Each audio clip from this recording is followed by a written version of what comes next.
So you got a bunch of stuff back. I didn't have quite enough time to put together a progress report for you going into the final.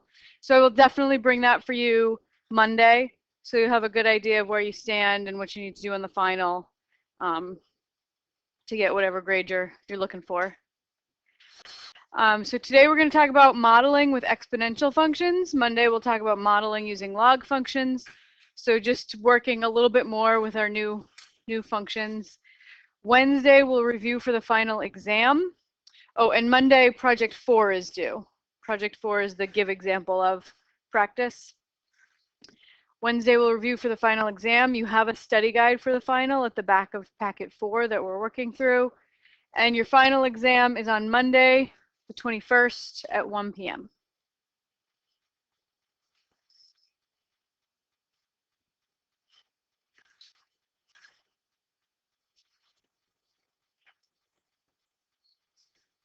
All right, let's look at the preview exercises together.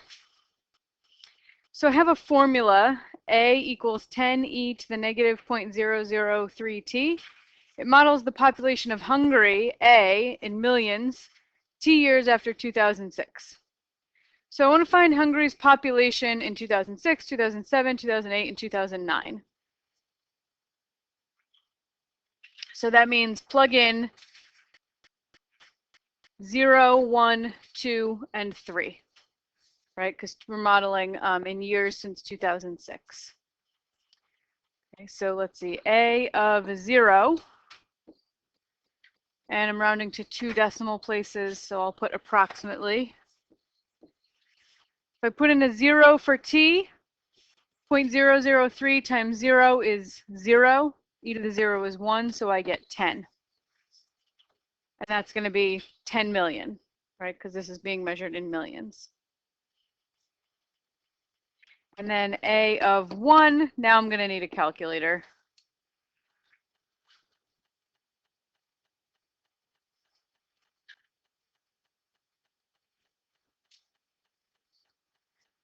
Okay, so I have 10 e to the negative 0.003 times 1. So I get 9.97. That's also millions. A of 2, just going to hit second enter on my graphing calculator, and it lets me change the previous entry. So I get 9.94 million, and then A of 3.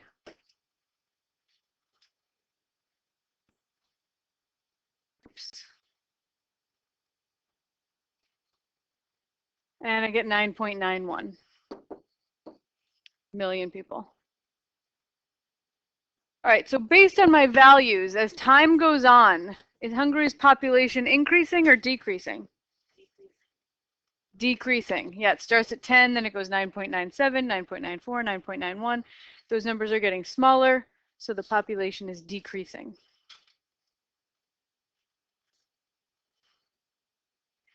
All right, so here I've got a table and a scatter plot for annual retail sales for the Call of Duty video games, 2004 to 2010. Okay, so based on the shape of the scatter plot, would you use a log function, an exponential function, or a linear function to model that data? Linear? Well, exponential. Why exponential? Yeah, so the jumps between successive dots get bigger and bigger, right? Like the difference between 1 and 2 is kind of a small jump, but then the jump between the heights from 2 to 3 is bigger, and then 3 to 4 is an even bigger jump. Then when you go to 6, you get a really big jump from the height that it was at 5 to 6, and then really big jump. So if I kind of connect these dots, oops.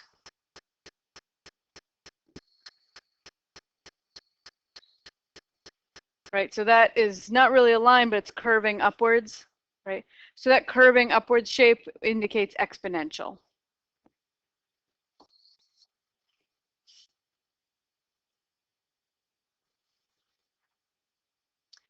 All All right, so we just saw two examples in the preview exercises where an exponential function can model either growth or decay. So there are two models that you can use for a real life exponential growth or decay situation. They're completely equivalent, so you can use whichever one you prefer or whichever one is easier with the information that's given in the problem. Okay. So they both have an a sub 0, right? So whether you choose the first model or the second model, the first number in the problem is going to be the same, a sub 0. And a sub 0 represents your initial quantity at time 0. Now, in the first model, you have b to the t, and this is what we've worked with so far, right? This is the kind of model we've done so far.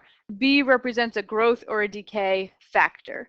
When b is bigger than 1, you have growth. When b is a small number between 0 and 1, like a fraction, you have decay. All right, now what makes these two equivalent? The a naughts don't matter. That's the same in both of them. So if I need b to the t to equal e to the kt, these things have to be equivalent. So this says b to the t equals e to the k to the t. So b has to equal e to the k, right? You get something to the t equals something else to the t. So b equals e to the k. And then if you solve for k, just take the ln of both sides. So you get k is the ln of b. So those two equations are completely equivalent, and that's how you translate between the two, right? If you have one and you want the other, you use those two formulas. K, in the second model, K represents a continuous growth or decay rate. So the key word there is continuous. So if you see the word continuous in the problem, you should automatically jump to the formula that has E in it. When K is positive, we have exponential growth, like in our preview, because when K is negative, you have exponential decay. So in this preview exercise, my K value was negative 0.003, and I had decay, right, because the population was getting smaller. Okay, so last fall, there was an Ebola outbreak, right? And on September 3rd, there were an estimated 3,902 Ebola cases recorded in West Africa. And then between September 3rd and November 18th, the number of Ebola cases grew at a continuous growth rate of 1.252%. Okay, so we see that word continuous, which means we should automatically jump to the formula that has E in it. Okay, so I'm going to construct two equivalent models. The easier one is going to be A naught e to the kt, because they gave me k. They gave me the continuous growth rate, so they gave me k. All right, and then my equivalent model that I'm going to come up with is A of t equals A naught times b to the t. And we'll see that they are exactly the same in just a minute. Okay, so I'm trying to model this between September 3rd and November 18th, and we're gonna be measuring time in days. Okay, so at the very beginning, what's the very first data point we have? How many outbreaks were there? 3,902. So that's my A sub 0, or A naught. Okay, so A of t is 3,902 e to the kt. And here I have A of t is 3,902 times b to the t. So in the formula on the left, all I need to figure out is k. And on the formula on the right, all I need to figure out is b. Now, k was given to me, 1.252%. When you put it in the formula, you change that percent to a decimal. So you just move the decimal point 2 to the left. So this is going to be A of t is 3,902 e to the 0.01252 t. So that's one model. Now to find out the b for my equivalent model, I just use my formulas that help me convert k and b to k. So I go back up here and I say, okay, I know k, so to get b, I do b equals e to the k.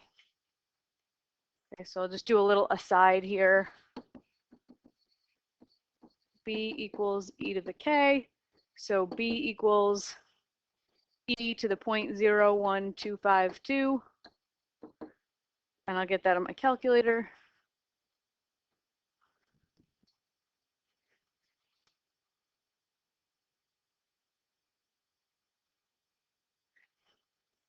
E to the 0.01252, and I get about 1.0126.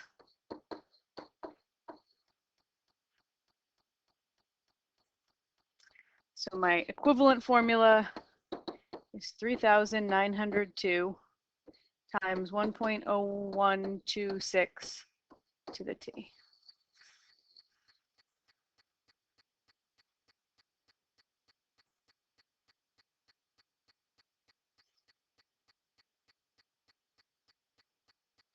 All right, so to see that these are the same, let's graph the two functions in GeoGebra, and we'll see that they have the same graph.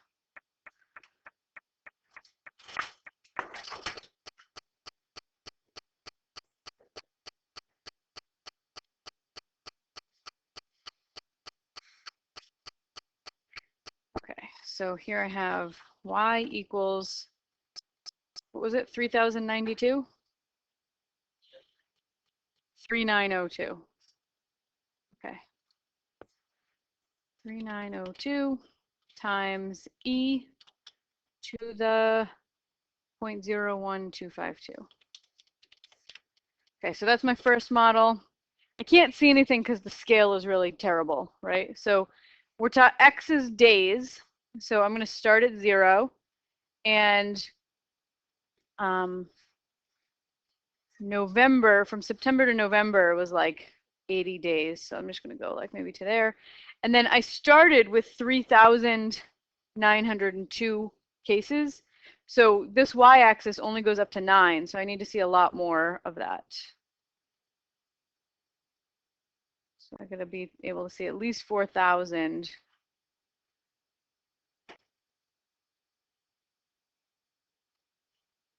Did I screw something up?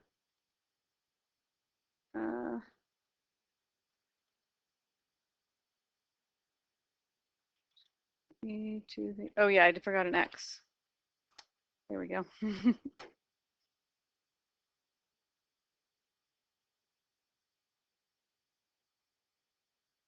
All right, so it's growing super fast, right? It went really, really fast, but that's still not right.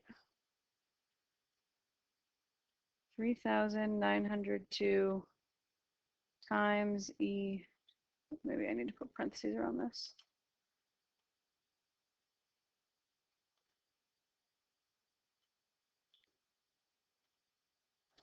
There we go.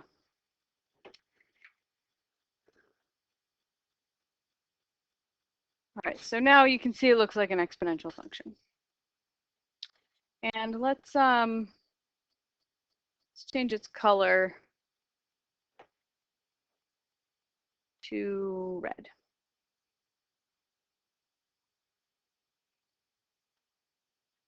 Okay, now I'm going to graph the other function. Y equals 3,902 times 1.0126 raised to the x. Graph right on top of the first one. They're the exact same function. They're completely equivalent to each other. It's just different ways of writing the same thing. Right? Just like 5/5 is the same as writing 1. Different ways of writing the same information.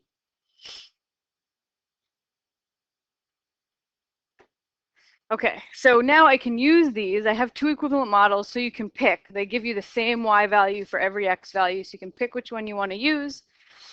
And I'm going to use these models to make a prediction for December 5th. Okay, so November 18th was day 83. How many days after that is December 5th? So there's 30 days in November, right? So there's 12 more days in November plus 5 more in December, so 17 more days. So 83 plus 17 would be day 100. December 5th will be day 100 of the outbreak.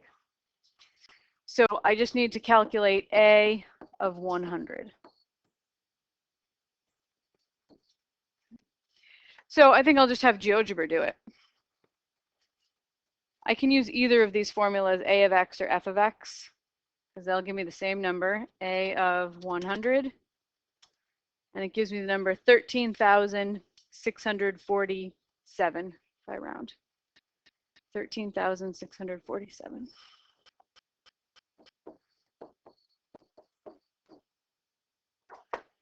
So we would predict that many Ebola cases by December 5th.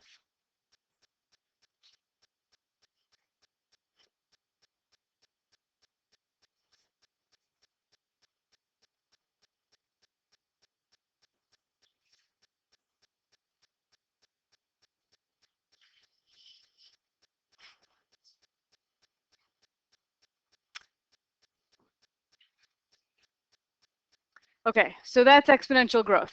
2 ways to model exponential growth. We also have 2 ways to model radioactive decay, exponential decay. Okay. So it's very similar. We need to know something called the half-life of a substance, and that's the time required for 1/2 of the current amount of material to decay, to go away, disintegrate. Okay. So we have 2 equivalent models. M0 appears in both of them, or M naught, M sub 0. It represents the initial mass of the thing that is decaying, the initial amount of the thing that's decaying. T represents time. M of T represents the amount of substance remaining. H represents half-life. And R is the continuous decay rate. It's just like the continuous growth rate K from the previous problem, except it's there's a negative in the formula because it's decay. And then for those 2 equations to be equivalent, to convert between the 2, the only thing that's different in these 2 formulas is R versus T. Those are the only 2 things that you need to know for one versus the other. Sorry, R versus H, R versus H. So if you know H, you can calculate R by doing the ln of 2 over H. If you know H, if you know R, you can calculate H, ln of 2 over R.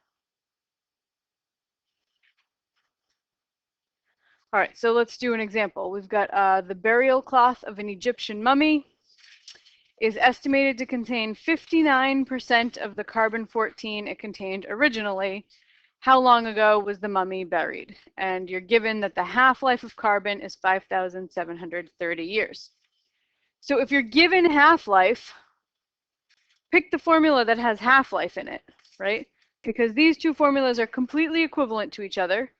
So pick the one that's easier. So I'm going to use the one that has half-life in it and just write it down here. So M of T equals M0 times 1/2 to the T over H.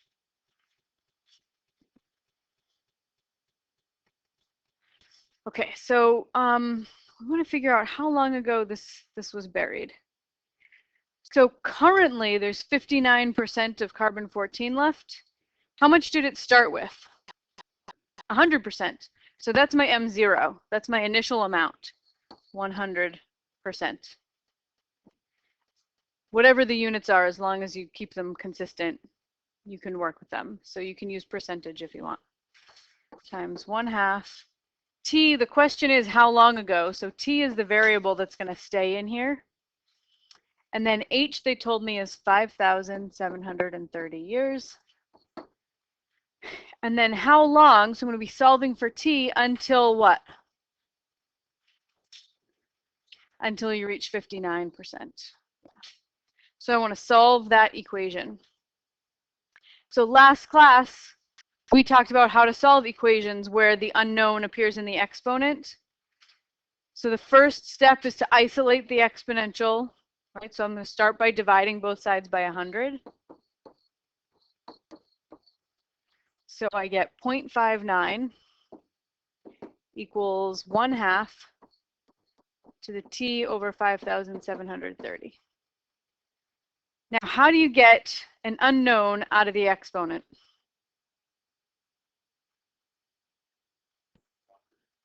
Logarithm. Take the log of both sides.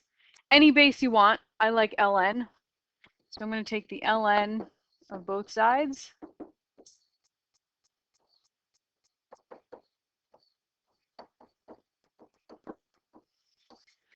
Okay. And the whole purpose of that ln, taking the ln, is that you can take that exponent and put it down in front of the logarithm. So this becomes the ln of 0.59 equals t over 5,730 times the ln of 1/2. Now you just remind yourself before you panic, ln of 0.59 and ln of 0.5, those are just numbers. I could put them in my calculator if I want. So if I want to get t by itself here, I'm going to multiply both sides by 5,730. And then divide both sides by 0.5. And I'll have my calculator give me an approximate date here.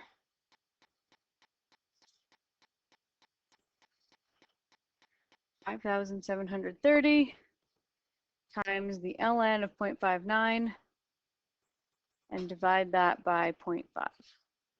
Oops, the ln of 0.5.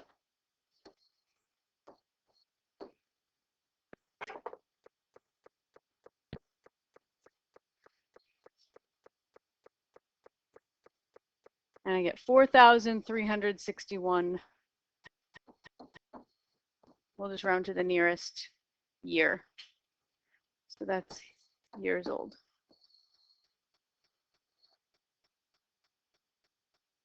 So this is called carbon dating. This is how scientists figure out how old stuff is.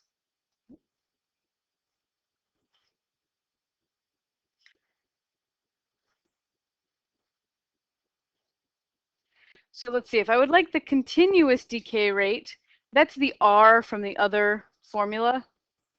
So let's just go back. The continuous decay rate is the R value that goes in the other formula. And you can calculate R if you know H by just doing the ln of 2 divided by H. Okay, so R is the ln of 2 divided by 5,730.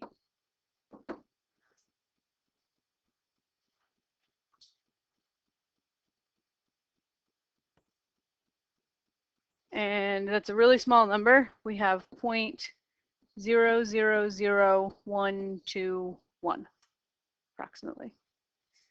So that e to the -4, that means take the decimal place that's displayed and move it 4 to the left. It's just your calculator's way of expressing scientific notation.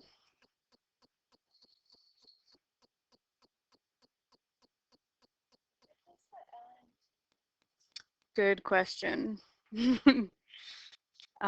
Where does the ln2 come from? Okay, so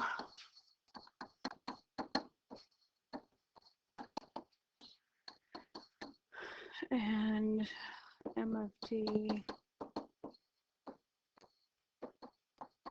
Okay, if I want those two equations to be equivalent, the m zeros don't really matter, right?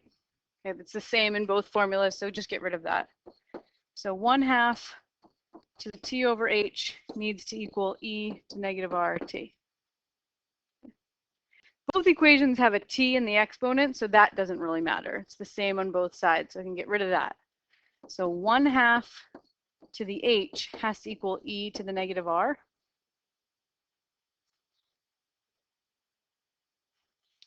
And then just pick, which one do you want to solve for first, h or r? Okay, let's solve for h. So it's in the exponent, so to get it down, I'd have to take the ln, right? The ln of 1/2 to the h is the ln of e to the -R. Bring the h down.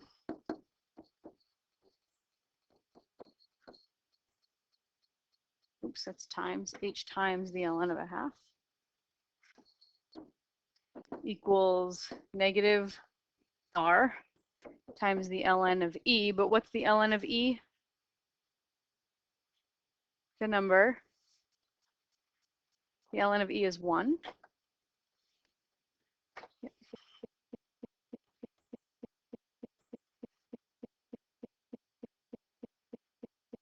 So I actually almost have r solved for. Let's just solve for r. So multiply both sides by -1 to get r by itself. So I get negative h times the ln of a half equals r. But the actual formula that we had was that r is the ln of 2 over h, right? So this must be equivalent, and it turns out there's just some properties of logs that lets us do that. So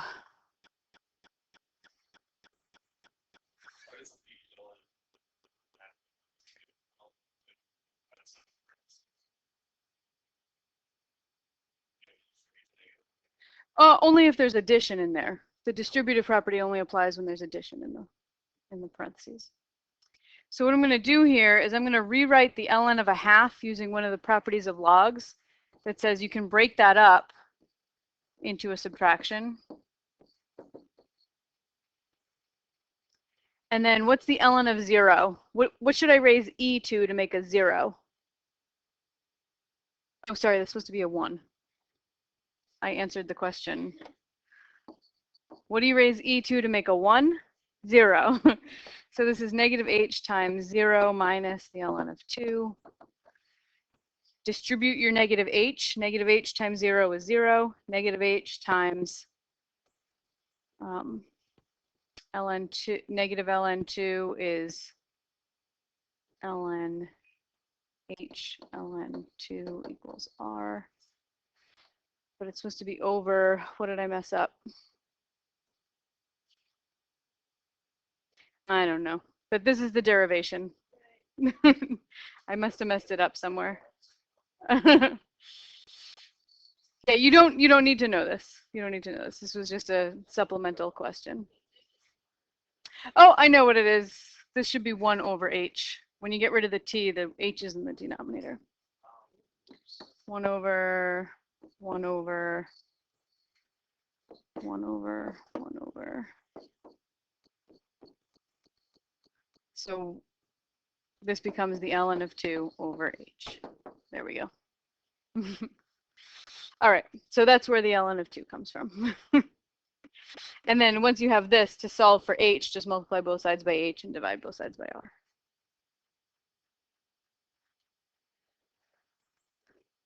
Okay, so we're going to talk about one other kind of model today called a logistic growth model. So we talked about exponential growth, we talked about exponential decay.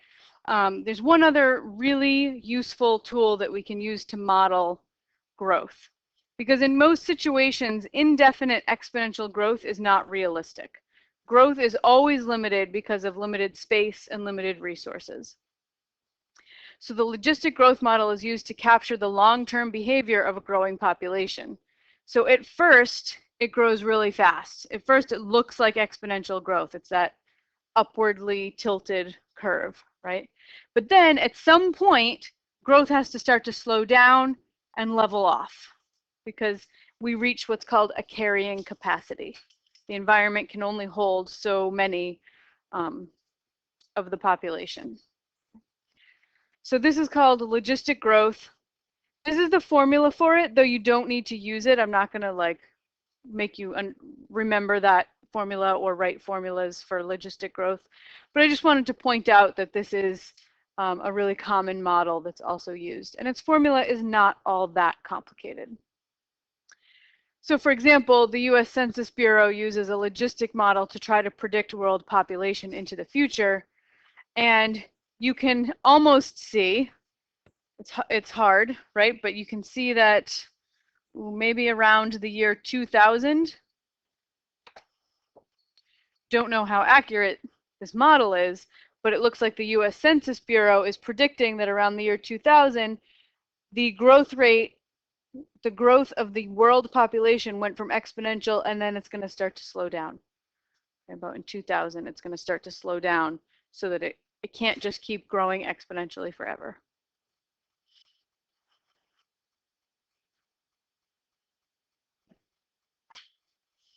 Okay, so you can start your class activities.